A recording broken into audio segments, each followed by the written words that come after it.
Hey guys, welcome back to the channel. My name is Steve Peterson and this is my project Fix and Flip Hyundai Veloster Turbo.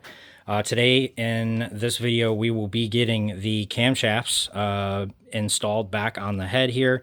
Previously I had the head off to fix a broken valve. I've gone through and cleaned the head, reassembled the head, got all the valve seals replaced, etc. Basically I have all of the cam components sitting here. They're all cleaned and ready to be reinstalled back on the engine. So I'm going to go through the torque procedure for these, talk about the process of lining these up. We're going to basically reuse the hardware from this engine. Everything came out fine. All of the bolts seemed like they were in good condition. These are pretty light torque bolts, so I'm okay with reusing these bolts. I have water pump that can go back on when we go to put the timing cover back on. I have the timing cover all cleaned up. I will be putting a new crank seal in the timing cover. I have all the surfaces cleaned so they are prepped for RTV now. I have the VVT solenoid housing all cleaned up, ready to install back on. I have the coolant, I don't know, what is this? The temp sensor housing, if you want to call it that. It's just kind of a breaking point for all of the coolant hoses and routes to meet up. I have a new seal in that, so that's ready to go back on here on this side of the engine head. Yeah, so we've got everything kind of basically laid out here. We will go through the torque process once I get into that.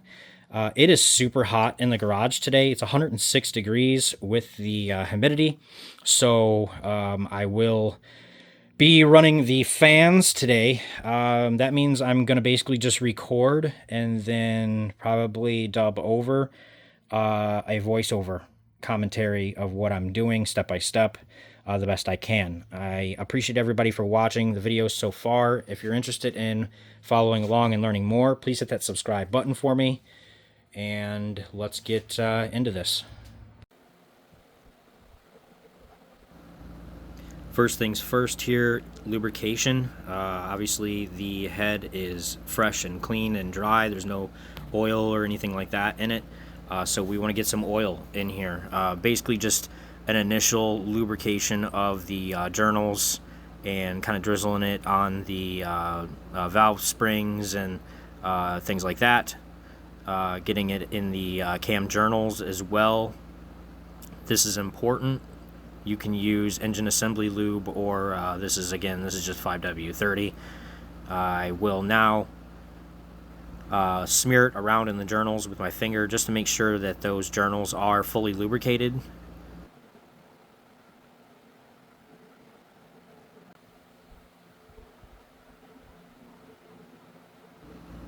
Now that we got some initial lubrication in here, I'm now going to lubricate the caps and gently slide those into place. I cannot stress enough, gently slide them into place. You can see that they are nice and free floating in there. As long as you lubricate them, they should slide in nice and easy. They should not get caught or hung up on anything as you are inserting them into the pockets. You should have, when you disassembled this, kept all of those caps in the correct order, so that the places they came out of are the places that they are going back in. It is also important that you do that because these are measured in thickness and they are what change what's called valve lash. So when you put the camshafts back on top of here and get everything torqued down, you'll be able to take a feeler gauge and there's a spec for the amount of space in between the camshaft and these caps. So it's important that you, again, keep these caps in their original locations. If you've gotten a head job done or a new head, chances are you will not be using all of the original caps. But again, all I did was basically disassemble this head, clean the valves and clean everything up, put new seals in and reassemble everything. So I'm pretty confident I'm not going to have any issues with the lash on this head. Again, you see as I'm putting these in, I'm checking each one to make sure that they are sliding freely in there. They're not going to get hung up on the head. Making sure again that they're lubricated well as I'm putting them in. You can kind of feel as you're putting them in, they just kind of like drop on in the spot and land down on top of the valve spring. They sit pretty comfortably in that hole. There's very little tolerance when these are installed. So again, you just want to be careful sliding them in. Again, 5W30 is the lubrication in each one by one, sliding them down here until they are all installed. Once they're all installed, we will be able to put the camshafts on. There are little pockets that you can see from the casting that were designed to kind of hold oil and drizzle it into specific locations while the engine is running. I like to kind of fill those pockets with the oil as you're drizzling it around in the head. You can see here I'm basically just filling up and pooling up some of those pockets so that it kind of self-lubricates. It naturally lubricates itself as if it would when the engine is actually running. Again, a lot of these pockets are very deliberately located for the lubrication process in the upper head here on the valve train. So really just kind of drizzle the oil around and everything kind of lubricates as it needs to.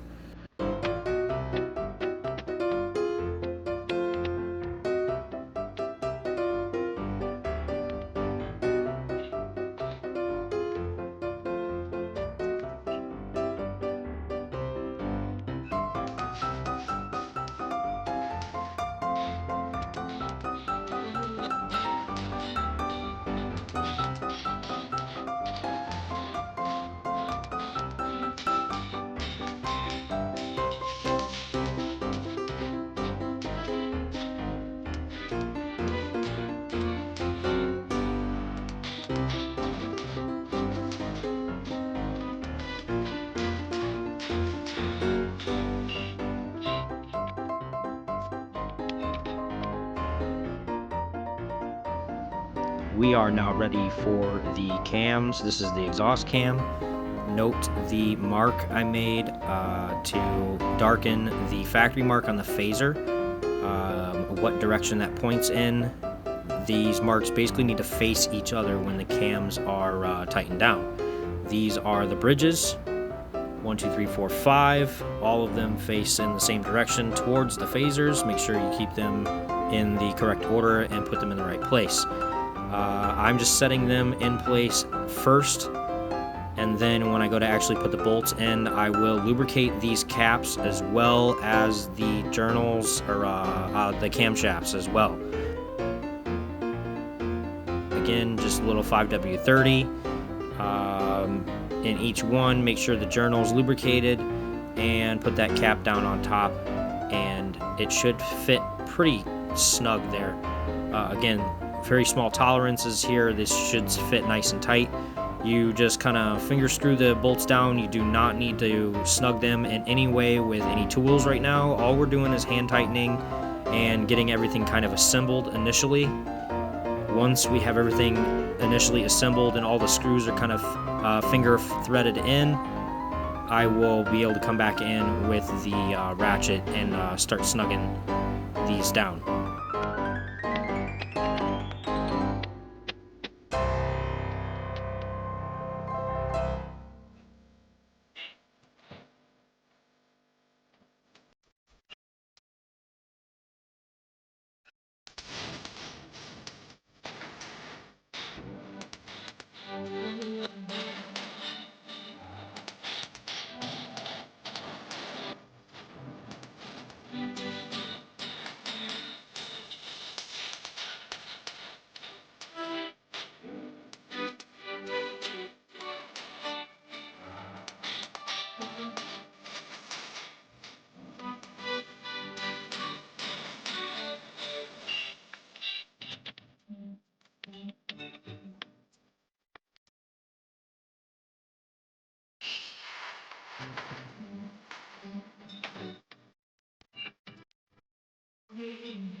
We are ready now for the intake camshaft.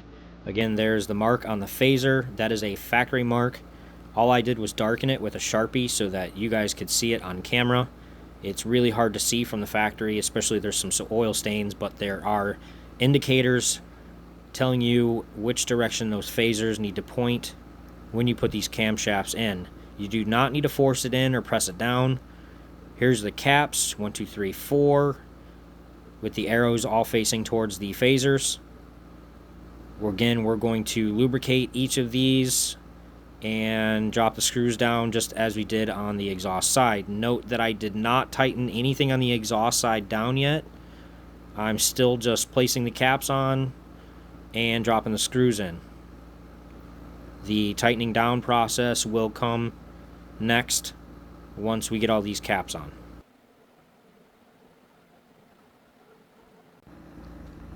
Notice that I am just finger screwing all of these screws in for now, making sure that the caps are going on nice and straight and evenly.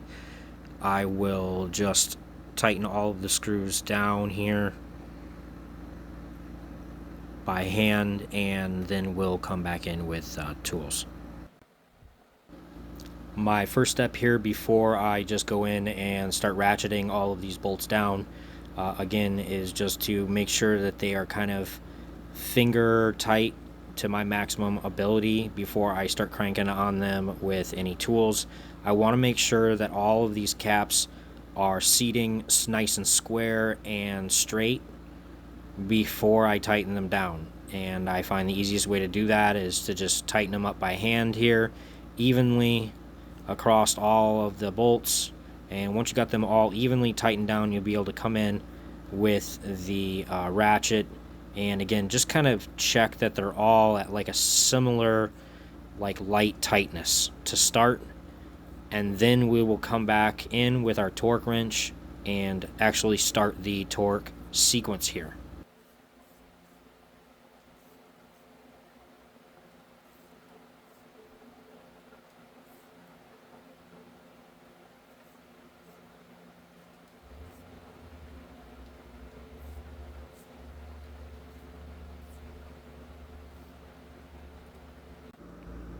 One last drizzle of lubrication before I install that end cap on the camshafts, and I just like to keep everything well lubricated for the assembly process.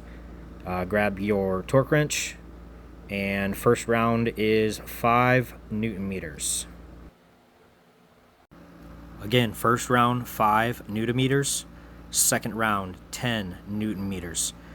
Here is a layout of the exhaust and intake caps and the order 1 through 10 of which you need to tighten them down. I'm pointing at each one in the correct order as well here. This is important that you follow this. If you torque these down incorrectly, you can jam up or damage the camshafts. Lubricating and installing the last end cap here on the phaser side. This is the main cap that holds the VVT solenoid housing on top of it as well. This is going to get a new gasket in it before I put the VVT solenoid housing down on top. We'll drop those bolts down in there and give them a quick little snug tighten as well.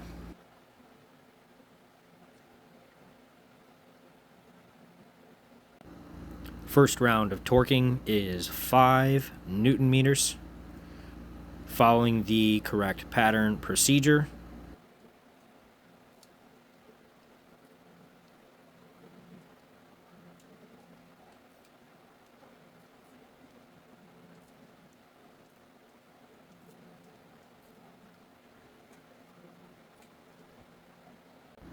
Second round of torquing is 10 Newton meters, again following the same pattern procedure.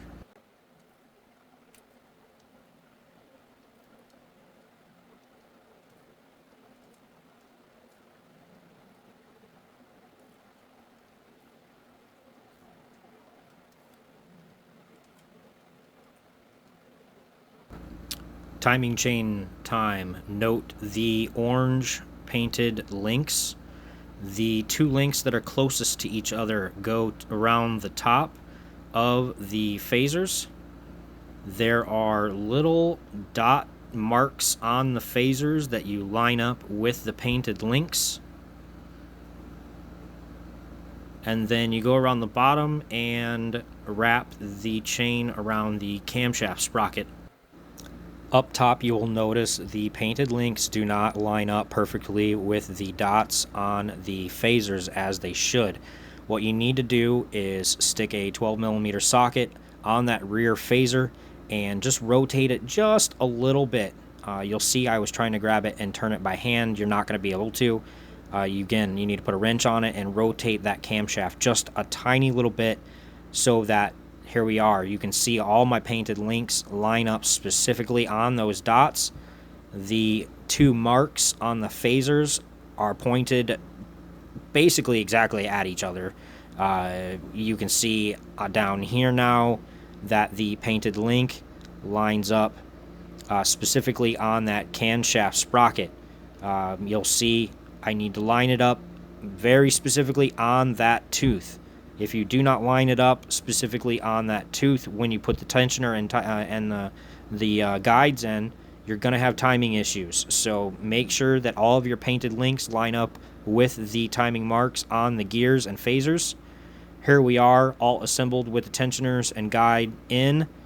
All of my marks are lined up. All of my painted links are lined up. This is what it looks like on the underside. Again, that painted link lines up right on that dot. My tensioner in, my guides are in. There's a nice shot of that.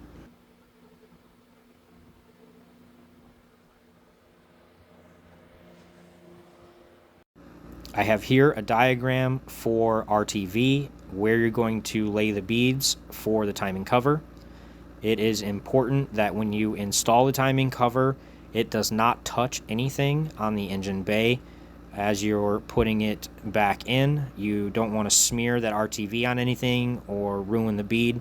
You'll have sealing problems with that timing cover when you go to install it. One more look at that timing cover diagram.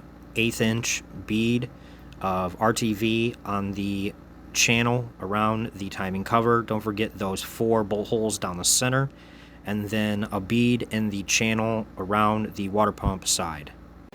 Okay, timing cover is back on, and the upper engine mount is back on. I have the crank pulley back on, water pump back in. I still got to put the water pump pulley back on. Everything, all the 10mm bolts around the timing cover, torqued to 10 Newton meters. And the larger, or what are they, like 12mm bolts, torqued to 20 Newton meters.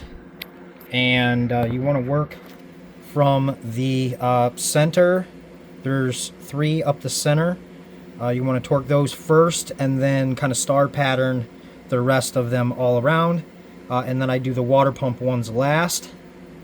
Once all that's back in, we are ready to put the turbo back in, put the valve cover back on, put the intake manifold back on, throw the battery back in, fill it back up with coolant, fill it back up with oil,